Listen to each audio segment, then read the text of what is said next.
तकरीब के सिलसिले को आगे बढ़ाते हैं। हम में से तमाम अहबाब जो यहाँ पर मौजूद हैं, मुझसे ज़्यादा शऊर रखने वाले, मुझसे ज़्यादा इल्म रखने वाले और मुझसे ज़्यादा समझ रखने वाले तमाम अहबाब तशरीफ़ फरमा हैं। मुझ जैसे कम इल्म के लिए यहाँ पर खड़े होके वैस करना मुझे ज़ेब तो नहीं देता, लेकिन ज़हर साहब और मकबूल साहब का हुक्म है, उनकी तामील करते हुए यहाँ पर आपके सामने अपने टूटे फूटे अल्फाज और गुजारिशात यहाँ पर रख रहे हैं। जिस दौर के अंदर हम इस वक्त रह रहे हैं, इस दौर के अंदर तालीम की अहमियत से कोई भी शख्स इनकारी नहीं हो सकता कि आजकल की दौर जदीद की तालीम और वक्त के तकाज़ों के साथ साथ अपने आप को ढालना ये बहुत बड़ी ज़रूरत है।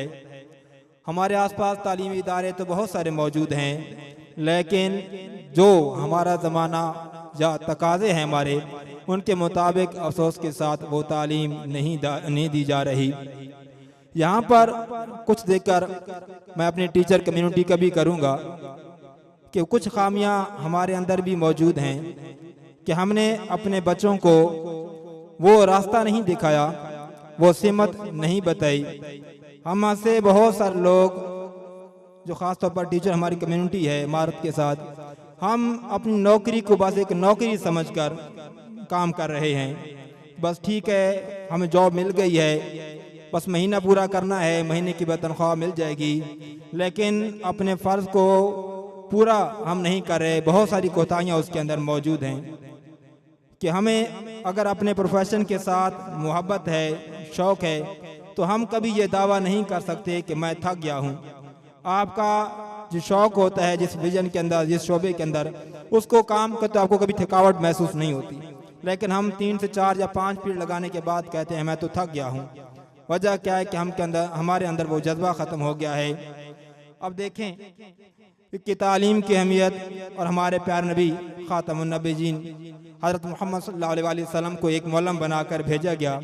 हम सारी उम्र इसी बात पर ही फ़ख्र करते रहें कि हमें जो शोबा मिला है वो पैगम्बराना शोबा है, तो वो भी कम है। लेकिन आज जो बच्चों को तालीम तो हम शायद थोड़ी बहुत दे रहे हैं, लेकिन तालीम के साथ साथ जो तरबियत का अंसर है वो बहुत ही कम है। हमारा बच्चा जितना ज़्यादा तालीम हासिल करता जा रहा है, मुआशरे के अंदर उतना ज़्यादा बदतमीज़ होता जा रहा है। वो दीन से भी दूर होता जा रहा है, वो अदब से भी दूर होता जा रहा है, वो बड़ों का एहतराम और छोटों पर शफ़क़त करने से भी दूर होता जा रहा है। गोया जो हमारे सुन्नत तरीके थे ज़िंदगी गुजारने के, वो नसूलों से दूर होता जा रहा है। हमारे बच्चे ने मैथ तो याद कर लिया है, साइंस तो याद कर लिया है, इंग्लिश की किताब तो याद कर लिया है, लेकिन तरबियत का हमारे इदारों के अंदर बहुत ज़्यादा फुकदान है। बारहा फ़ोन आते हैं कि सर हमारा बच्चा नमाज नहीं पढ़ता, आपसे वो डरता है, आप बच्चे को डराएंगे तो वो नमाज पढ़ेगा, हमारी बात वो नहीं मानता। हमारा बच्चा शाम को बाहर चला जाता है, दोस्तों के साथ बैठा रहता है, शॉप्स पर चौराहों पर बैठा रहता है, आप उनको कहेंगे तो आपके जो शाम के बाद घर से नहीं निकलेगा, लेकिन हमारा बच्चा हमारी बात नहीं मान रहा। कुछ वालिदैन के भी कसूर हैं कि वह उस तरह से अपने बच्चों की जो तरबियत करनी थी, उन पर जो नज़र रखनी थी, वो नहीं रख रहे। और टीचर कम्युनिटी भी, हमारे भी वो बच्चे हैं, हम उनकी वजह से ही अपना रिज़्क़ कमा रहे हैं, खा रहे हैं, तो हमारा भी हक़ बनता है कि हम जदीद तालीम के साथ साथ उनकी तरबियत पर भी फोकस करें। तो जब ज़ाहिर साहब ने अपनी पोस्ट के अंदर इस बात का इजहार किया कि यहाँ पर ठीक है, जदीद तकाज़ों के मुताबिक दुनियावी तालीम तो दी जाएगी, जिसमें AI का इस्तेमाल है, IT लैब्स हैं, लाइब्रेरीज़ हैं, प्रैक्टिकल साइंस लैब्स हैं, लेकिन साथ साथ इन्होंने वादा किया है कि हम बच्चों को दीनी तालीम भी फराहम करेंगे। और आम दीनी तालीम भी नहीं होगी कि जो बच्चा हमारे पास आएगा कम अज़ कम उसे मदरसा या कारी साहब के पास जाने की ज़रूरत नहीं पड़ेगी।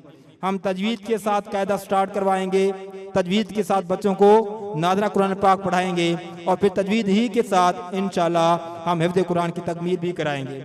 हमारा जो बच्चा यहाँ से निकलेगा, हमारी हर मुमकिन कोशिश होगी कि जो बच्चा इस लेवल का है कि वो कुरान पाक हिफ्ज़ कर सकता है, उसको कुरान पाक तो हम हिफ्ज़ करवाएंगे। लेकिन जो बच्चा इस लेवल का नहीं होगा कि वो कुरान पाक को हिफ्ज़ नहीं कर सकता, लेकिन हम कोशिश करेंगे कि हमारे पास अहादीस का एक बहुत बड़ा मजमुआ और कलेक्शन है, और उन अहादीस का ताल्लुक रोज़मर्रा ज़िंदगी के साथ है। जो हमें उठने बैठने चलने फिरने हलाल हराम अच्छाई बुराई ज़िंदगी और आखिरत का मुवाज़ना करके सीखनी है, याद करनी है। और यहाँ से जो बच्चा निकलेगा इंशाल्लाह वो जदीद तालीम के साथ एक इस्लामी तरबियत के भी बाहर जाकर मुजाहरा करेगा। उसको हम वो चीज़ें तो ज़रूर सिखा देंगे। हमारी कोशिश होगी, ये कह रहे थे कि हम बच्चों को 30 पारा ये तो लाजमी याद करवाएं। उसके साथ साथ जो मसनून दुआएं हैं, नमाज जनाजा है, कल में जो सोने की दुआएं हैं, कपड़े पहनने की दुआएं, ये जो हम तरबियत को मुजाहरा करेंगे, बच्चा खुद यहाँ से सीख के जब जाएगा तो अपने घर वालों को भी बताएगा कि ये तरीका है खाने का, ये तरीका है पानी पीने का, ये तरीका है उठने बैठने का। इंशाल्लाह कि आप यहाँ पर स्कूल में जब बच्चे को दाखिल करवाएंगे और कुछ टाइम गुजरेगा तो आपको बच्चे की तरबियत के अंदर वाज़ेह फ़र्क नजर आएगा। उनका दावा है कि अगर आपके बच्चे के अंदर कोई तब्दीली नहीं आती, हमारा स्कूल आपके बच्चे के अंदर कोई चेंज लेके नहीं आता, तो आप आएँ, आप गिला करें, आप शिकायत करें, हम आपके गिले को सुनेंगे और आपकी शिकायत बजा होगी कि हम अपने बच्चों पर और आपको जो बताए गए थे असूल वो आपका वादा पूरा नहीं करे तो हम आपकी बात सुनेंगे भी सही और उस पर इंशाल्लाह अमल करने की भी कोशिश करेंगे। और दूसरी बात कि ये सिर्फ एक स्कूल नहीं है, यहाँ पर आपने पहले तो नाम सुना होगा अल-शफा मेडिकल कॉलेज का। पहले तो अलाइड स्कूल की बिल्डिंग में सेकेंड टाइम काम कर रहा था, अब उसी बिल्डिंग को और अल-शफा मेडिकल कॉलेज का नाम तब्दील करके इन्होंने BLS मेडिकल कॉलेज का नाम दे दिया है। अब BLS के जो कोर्सेज हैं वो मेडिकल साइंसेज के मुतालिक हैं, उनके बारे में मुझे तो इतनी आगाही नहीं है, लेकिन जो अल-शफा मेडिकल कॉलेज के पहले साहब का प्रिंसिपल थे, अब BLS मेडिकल कॉलेज के प्रिंसिपल हैं जनाब मकबूल साहब, तो वो स्टेज पर आएंगे और अपने मेडिकल साइंसेज के जो कोर्सेज हैं उनकी जो अहमियत है वो उस पर रोशनी डालेंगे। तो एक ही छत के अंदर आपको जो बेसिक एजुकेशन है मैट्रिक तक वो भी इंशाल्लाह दी जाएगी और इसके साथ साथ जो IT की स्किल्स हैं, AI की जो स्किल्स हैं और साथ मेडिकल कोर्सेज जो हैं वो भी इंशाल्लाह आपको यहाँ पर सिखाए जाएंगे। तो अब जो मेडिकल कोर्सेज हैं, मेडिकल साइंसेज के मुताबिक जितने भी इनका निसाब चल रहा है उस पर रोशनी डालने के लिए मैं BLS मेडिकल कॉलेज के प्रिंसिपल और डायरेक्टर जनाब मोहम्मद मकबूल साहब को दावा दूंगा कि वो आएँ और अपने कॉलेज की रोशनी डालें इन ख्यालात पर।